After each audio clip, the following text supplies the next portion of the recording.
25 अगस्त 2026 की ये सुबह बॉलीवुड और 90 के दशक के सिनेमा प्रेमियों के लिए बेहद दुखद खबर लेकर आई। मुंबई के कोकिलाबेन धीरूभाई अंबानी अस्पताल से आई एक खबर ने पूरी फिल्म इंडस्ट्री को शोकाकुल कर दिया। फूल और कांटे जैसी ऐतिहासिक फिल्म बनाने वाले और अजय देवगन को रातों रात सुपरस्टार बनाने वाले दिग्गज निर्देशक कुकू कोहली साहब अब हमारे बीच नहीं रहे। भले ही आज की पीढ़ी के लिए कुकू कोहली का नाम थोड़ा अनजान लगता हो, लेकिन 90 के दशक में बॉक्स ऑफिस पर राज करने वाले इस इंसान की अपनी जिंदगी किसी बहुत बड़ी फिल्म स्क्रिप्ट से कम नहीं रही। पर्दे पर एक्शन और रोमांस की नई परिभाषा गढ़ने वाले कुकू जी की अपनी निजी जिंदगी में ढेरों रहस्य, विवाद और एक ऐसी अनकही प्रेम कहानी छिपी है जिसने उस दौर में कई सवाल खड़े किए। कुकू कोहली यानी अवतार सिंह कोहली का सफर पाकिस्तान के पेशावर से शुरू हुआ था। विभाजन के बाद भारत आए कुकू जी के दिल में सिनेमा को लेकर गजब का जुनून भरा था।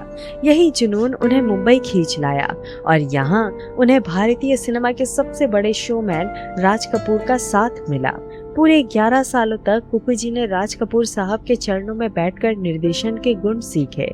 बॉबी, सत्यम शिवम सुंदरम और प्रेम रोग जैसी महान फिल्मों में बतौर असिस्टेंट काम करते हुए उन्होंने वो बारीकियां सीखी जो आगे चलकर उन्हें बहुत काम आई। इसके बाद सनी देओल की ब्लॉकबस्टर फिल्म बेताब और अर्जुन में सेकंड यूनिट डायरेक्टर बनकर उन्होंने अपनी धाक जमाई। और फिर वो दिन आया जब उन्होंने बतौर आजाद निर्देशक अपनी पहली फिल्म फूल और कांटे से पूरी इंडस्ट्री में तहलका मचा दिया। साल 1991 में आई इस एक फिल्म ने हिंदी सिनेमा के सारे समीकरण बदल दिए। बाइक पर दो पैरों पर खड़े होकर एंट्री मारते अजय देवगन और कुकू कोहली के धमाकेदार डायरेक्शन ने इस फिल्म को डायमंड जुबली बना दिया। इसके बाद तो जैसे कुकू कोहली के नाम का सिक्का चलने लगा। सुहाग, हकीकत, अनाड़ी नंबर 1 और ये दिल आशिकाना जैसी एक से बढ़कर एक सुपरहिट फिल्में देकर उन्होंने साबित कर दिया कि वो बॉक्स ऑफिस के असली बाजीगर हैं। अजय देवगन के साथ साथ उन्होंने ये दिल आशिकाना से करण नाथ को भी बतौर हीरो लॉन्च किया और संगीतकार नदीम श्रवण की जोड़ी की ऐसी वापसी कराई कि उस फिल्म के गाने आज भी लोगों की जुबान पर गूंजते हैं। लेकिन इस चमक धमक भरे फिल्मी करियर के पीछे कुकू कोहली की अपनी एक अलग ही दुनिया चल रही थी। बात उस दौर की है जब वो अपनी फिल्म सुहाग की शूटिंग कर रहे थे। इसी फिल्म के सेट पर उनकी मुलाकात उस दौर की मशहूर और बेहद खूबसूरत अदाकारा अरुणा ईरानी से हुई।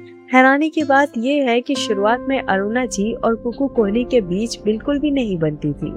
दोनों के बीच 36 का आंकड़ा रहता था। एक दिन सेट पर कोरियोग्राफर सुरेश भट्ट के साथ बैठकर अरुणा जी निर्देशक कुकू कोहली का मजाक उड़ा रही थी। तभी कुकू जी वहां पहुंच गए और पूछ बैठे कि मेरे बारे में क्या बात हो रही है। सुरेश भट्ट ने माहौल को संभालते हुए मजाक में कह दिया कि अरुणा जी कह रही थी कि आप इस सफेद ड्रेस में कितने हैंडसम लग रहे हैं। बस इस एक मासूम सी गलतफहमी ने कुकू कोहली के सख्त रवैये को मोम बना दिया। धीरे धीरे दोनों के बीच बातें शुरू हुई और किसी को पता भी नहीं चला कि कब ये 36 का आंकड़ा एक बेहद गहरे प्यार में बदल गया।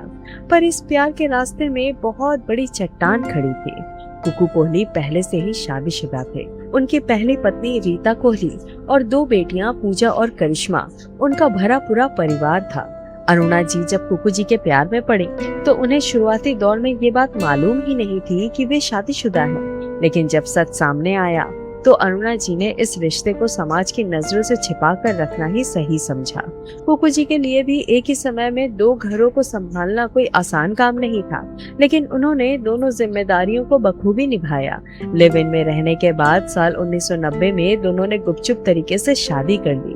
बरसों तक अरुणा जी ने अपने इस शादी का जिक्र दुनिया के सामने कभी नहीं किया, क्योंकि वो नहीं चाहती थी कि कुकू जी की पहली पत्नी और उनकी दोनों बेटियों के जीवन में कोई तूफान आए। शादी के बाद इस रिश्ते का सबसे ज्यादा भावुक और कड़वा सच तब सामने आया जब अरुणा जी ने कभी भी मां न बनने का बहुत बड़ा फैसला लिया। दरअसल अरुणा जी खुद अपने पिता की दूसरी पत्नी की बेटी थी। बचपन में अपने ही पिता को सरेआम पापा ना कह पाने का दर्द उन्होंने बहुत करीब से झेला था। वो अच्छी तरह जानती थी कि अगर कुकू कोहली से उनकी संतान हुई तो समाज उस बच्चे पर ढेरों सवाल उठाएगा। एक शादीशुदा इंसान के घर से आने वाले बच्चों की मानसिक तकलीफ क्या होती है, वो इस बात को बहुत गहराई से समझती थी। इसलिए उन्होंने अपनी ममता का गला घोंट दिया और ये तय किया कि वो कभी बच्चा पैदा नहीं करेंगे। उन्होंने हमेशा माना कि बिना बच्चे की जिंदगी कट सकती है, लेकिन अपने बच्चे को समाज के ताने सुनते देखना उनके बस की बात नहीं थी। कुकू जी की दोनों बेटियां भी आज फिल्म इंडस्ट्री में बतौर प्रोड्यूसर और डायरेक्टर अपना नाम कमा रही हैं।